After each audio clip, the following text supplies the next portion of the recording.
How's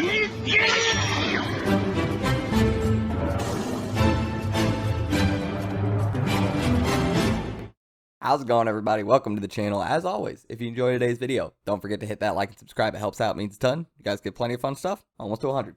Anyway, what is the funny side of Conquerors Haki? Well, this is kind of something I thought of on my way home from work. I didn't really know what I wanted to talk about today, and I kind of ended up just thinking about this kind of, to me, funny question that you normally wouldn't think of, and it actually only works with Conquerors Haki because, well, for the other two Hakis, well, anybody can acquire them, so this question is kind of irrelevant. I thought about it. How many times throughout history has a conqueror been born and not awoken their Conquerors Haki? So I found this question kind of funny just because, I don't know, I'm weird and dumb, but I had the thought of, well, obviously you have the most morbid reality of a conqueror could be born, and maybe as a child, maybe as an adult, they die before they ever awaken their Conquerors Haki.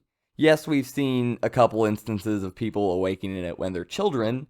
Luffy was technically a child from government standards, but not like a small child. Luffy was, 17 when he first awakened his Conquerors Haki?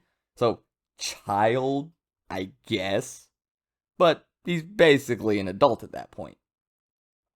So, if Luffy didn't have plot armor and happened to be a person who died at the age of 10, well, Luffy would be a conqueror who just never awakened his Conquerors Haki. We know, or at least it seems to be implied, that to awaken your Conquerors Haki, some level of stress and anxiety, something has to go on. We haven't seen anybody just sitting around on a beach drinking a Bahama Mama awaken Conquerors Haki out of nowhere and accidentally shatter their glass. Like, oh god, what was that? Like, that doesn't happen. It's always when you are in conflict. Well, what happens if somebody's born with the ability to unlock Conquerors Haki at some point, but say they were an adventurer, say they were a really good adventurer, and they took an arrow to the knee, and they just stopped adventuring because, well, how are you going to adventure after you take an arrow to the knee? If you got that reference, let me know down in the comments. Just saying. Anyway, all kinds of things could happen. And I mean, obviously we know the answer to what happens. You just never awaken your Haki. But that makes me ask the question, how many people in the history of the One Piece world, dating back to the Void Century, probably predating the Void Century, we don't know who the first person to awaken Conquerors Haki was. We don't know how old the human race in One Piece is, or any of the races that can unlock Conquerors Haki. Maybe fishmen are older than humans, and some of them can unlock Conquerors Haki. How many individuals in the world, because I don't know why I ask questions like this sometimes, like how many times have I done this in my entire life? How many times have human beings done this exact thing in the history of the world? Just, I mean, I'm never going to get an answer, but I don't know, I want to ask it. It's kind of an interesting question. And it just kind of makes me laugh a little bit, because it's just something weird that you never think of. You never think of somebody being born with Conquerors Haki and fizzling out. What if some of the Toby Ropo members that used to be, I mean, high-flying captains, like they were making a name for themselves. What if some of them actually have the ability to unlock Conquerors Haki, but have kind of just lost their will to be a conqueror, I guess you could say.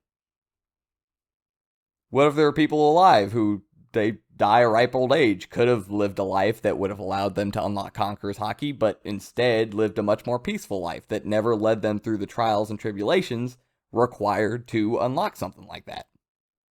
Oh, it's weird. We always think of, born with Conquerors Haki, you're probably going to be a Luffy, a Shanks, a Rayleigh, a Don Chinjiao, a Garp, a Dragon, a something.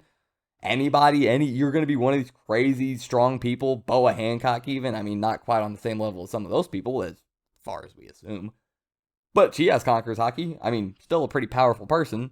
What if average Joe Blow sitting in the West Blue running a bakery, you're welcome, Tekken, has Conquerors Haki, but something happened in his life where he's like, you know what, I just don't want to anymore. Like, something happened. Maybe they lost their entire crew and they were the only survivor, and they're like, you know what, I don't want to be a pirate anymore. That was just too much. What if they didn't have a Jinbei to pull them back like Luffy did after Luffy lost Ace? What if Luffy was just like, I'm done. Granted, Luffy already had Conquerors by then, but what if somebody in that situation didn't have a Jinbei for that situation? Maybe they just give up. Maybe they hadn't unlocked it yet, and maybe they never will because now they're just going to run a bakery. I don't know. It's kind of funny to me because now that I think about it, I'm like, oh, wow, that there's actually a decent chance that, I mean, obviously history is a very long time. Maybe there's a chance there's actually been a lot of people who just never awakened it. Yes, it's still probably a very rare ability. That is true. But maybe it's not quite as rare. Still rare, but not as rare as a lot of people think it is. Maybe there are more people who get it, but just not everybody who has it ends up going down that path. I mean, you never know. It's possible. Maybe there's a lot of them. I don't know. This was just an idea that I had. Maybe not super funny to a lot of people, but it leads me down paths that make me chuckle. That's why I said the funny side of Conquerors Haki. Mainly because the other sides of Conquerors Haki are relatively just average and serious. They hurt people and knock people out. Like, not really anything funny about that. I mean, I guess it's funny to just foderize like 10,000 people with a glare. It's kind of funny, a little bit, but this makes me think of some things that make me chuckle. So, thought you guys might want to ask yourselves a question too, or hear me ask it to you. So, with that being said, I hope you guys enjoyed the video. It was a quick and easy one for me to get out. I had fun with it. I had fun thinking about all this stuff. So, like I said, if you enjoyed, don't forget to make sure and hit that button. And I'll see you guys next time. I'm out.